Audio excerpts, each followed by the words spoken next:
Okay, I am so excited about this movie review. My name is Matt. Welcome to the Transplants Podcast. Let's get into this. Joker. Wow. Let me just start right off the bat saying that I was not excited for this film. In fact, I didn't want it to happen. I have a couple of reasons why, but I think the most important reason was I really didn't want the mystery of Joker, the origin story, to be revealed. I didn't want that ruined because I felt like the more you know, the less effective the Joker really is. I am proud to say this movie respects it so much. And I'm going to get more into that in a spoilers review, probably next week, the beginning of next week or so, when Ralph gets a chance to see it and we get to sit down and really talk about it. But now I want to get into a non-spoiler review. And so here's the thing. This movie asks some serious heavy questions. Like, what do we as society...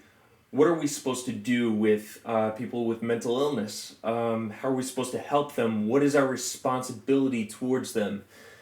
And I think it makes some excellent points in the film. And no one's really talking about this, and I'm kind of surprised. A lot of people are talking about how irresponsible this film is by perhaps sparking violence or perhaps encouraging people to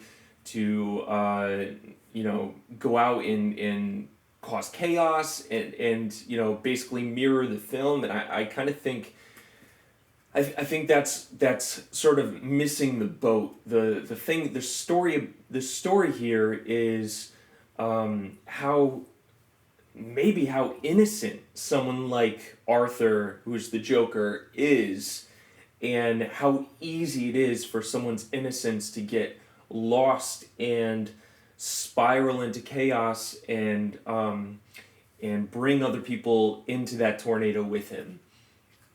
Now,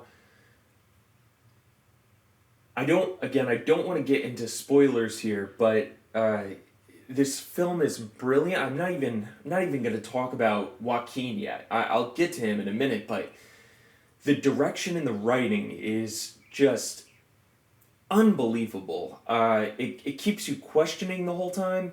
You don't really know what's going on, and in a good way, not in a bad way. Sort of like a keeps you on your toes kind of way. You're in it, you're watching it, you're experiencing it, and then all of a sudden, a twist. And here's the thing: a lot of people love Christopher Nolan for his brilliant storytelling, his direction. And a lot of people love The Dark Knight in Christopher Nolan's trilogy. I didn't love that trilogy. I'll just say that. I liked some things about it. And obviously Heath Ledger is a legend for his portrayal of the Joker. But quite honestly, I wasn't even that sold on that Joker. No Joker really has hit the mark for me in a live-action film. This one is so close. And the reason why it's so close is because this isn't necessarily the Joker, Crown Prince of Crime. He's Arthur, if that makes sense. And there's a dissension throughout the film. And by the end of the film, it's like a slap in the face. Oh, this is who Batman's going to contend with. Which is so much more Joker to me. It's like you get all these building blocks, building up a story and building up a scenario for you. And as soon as you think that, oh, this is a castle, the blocks come tumbling down, and then as you see the blocks lay on the ground, it spells something else. It spells a word like ha or something like that. That's how this movie felt to me. And it was almost like a cruel joke, which is very Joker-like. It felt like Joker was in fact the director of the film and the writer of the film in some ways, which again, so brilliant. And now Joaquin Phoenix. Joaquin Phoenix, here's the thing. I love him. I love a lot of the movies that he's been in, and I love his method acting style and how he just gets warped into these characters that he plays, and he doesn't skip a beat with this film. This is an astonishing portrayal, one that I think deserves an Academy Award, if not an Academy Award nomination.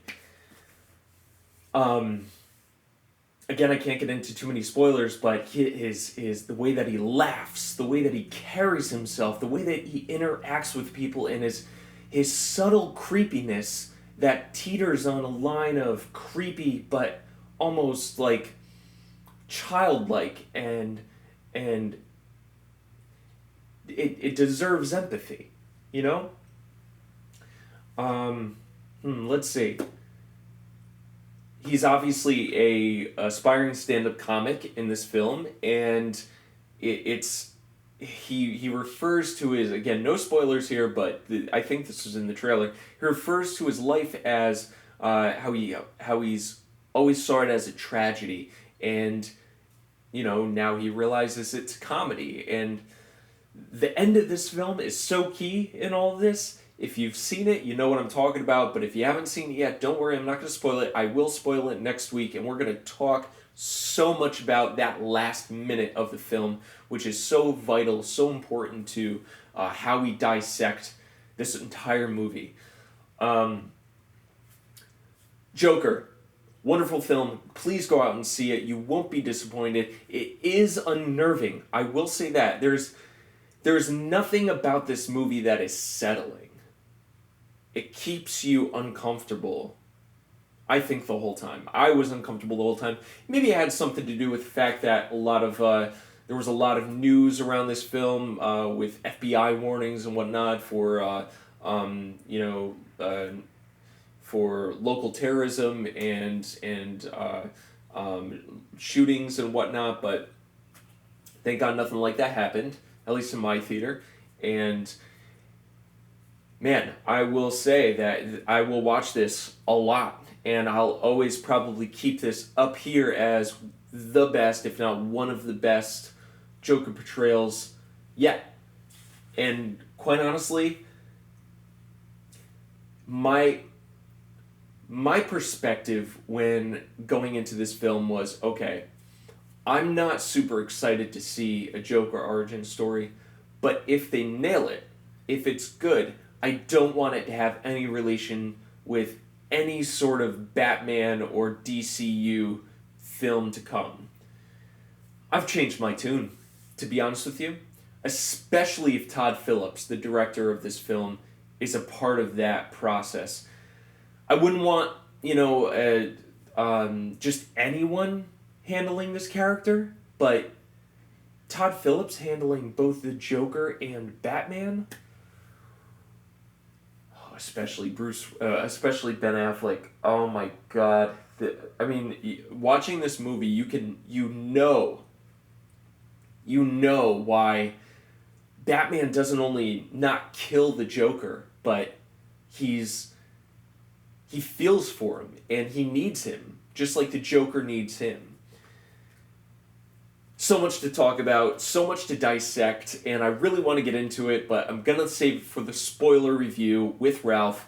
That will break down a little bit more. I just wanted to let you guys know that I'm excited about seeing this again. You should be excited to go see it, and if you have seen it, you should go see it again. Tell me what you think down in the comments below. Don't spoil anything here. Wait for our spoiler review video to pop up. You can spoil it there. Guys, this was wonderful. This movie was a blast.